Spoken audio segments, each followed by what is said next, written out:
ഇപ്പോൾ നൽകാൻ കഴിയുന്ന ഏറ്റവും പ്രധാനപ്പെട്ട വാർത്തയും ദുഃഖകരവുമായ വാർത്തയും ഇന്ത്യൻ സേനയുടെ ഒരു ക്യാപ്റ്റൻ അദ്ദേഹം വീരമൃത്യു വരിച്ചു എന്നുള്ള വാർത്തയാണ്. ക്യാപ്റ്റൻ ദീപക്കാണ് ഭീകരരുമായുള്ള ഏറ്റുമുട്ടലിൽ വീരമൃത്യു വരിച്ചിരിക്കുന്നത്.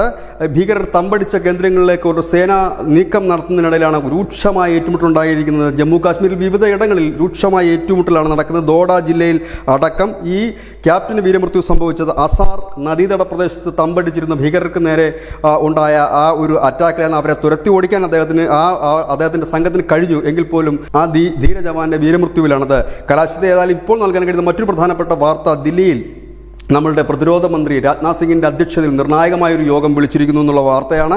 അതിൽ അജിത് ഡോവൽ, ഒപ്പം തന്നെ ഇന്ത്യൻ കരസേനാ മേധാവി ജനറൽ ഉപേന്ദ്ര ദ്വിവേദി, മറ്റ് സേനാ മേധാവികൾ, പ്രതിരോധ സെക്രട്ടറി, DGMO മിലിറ്ററി ഓപ്പറേഷൻസിൻ്റെ DGMO എന്നിവർ അടക്കം ഇന്നത്തെ നിർണായകമായ യോഗത്തിൽ പങ്കെടുക്കുന്നുണ്ട്. കാരണം വിവിധ ഇടങ്ങളിൽ എന്ന് പറയുമ്പോൾ തന്നെ ഈ ദോഡ മേഖലയിൽ കഴിഞ്ഞ കുറേ ദിവസങ്ങളായി ഏറ്റുമുട്ടൽ നടക്കുകയായിരുന്നു.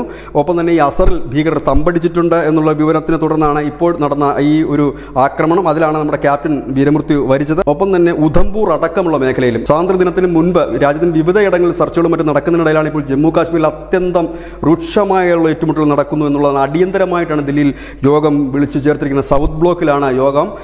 ആ യോഗത്തിൽ പ്രധാനപ്പെട്ട സൈനിക മേധാവികളെല്ലാം തന്നെ പങ്കെടുക്കുന്നുണ്ട്. പക്ഷേ ഇന്ത്യ ശക്തമായ ഒരു തിരിച്ചടി അതിർത്തി കടന്നും നടത്തുമെന്നുള്ള വാർത്തകൾക്ക് ബലം പകരുന്ന ഒരു വാർത്ത തന്നെയാണ്. ഏതായാലും നമ്മുടെ രാജ്യത്തിന് വേണ്ടി ജീവൻ ബലിയർപ്പിച്ച ക്യാപ്റ്റൻ ദീപക്കിന് എല്ലാവിധ ആദരാഞ്ജലികളും നേരുന്നു. News desk news India Malayalam.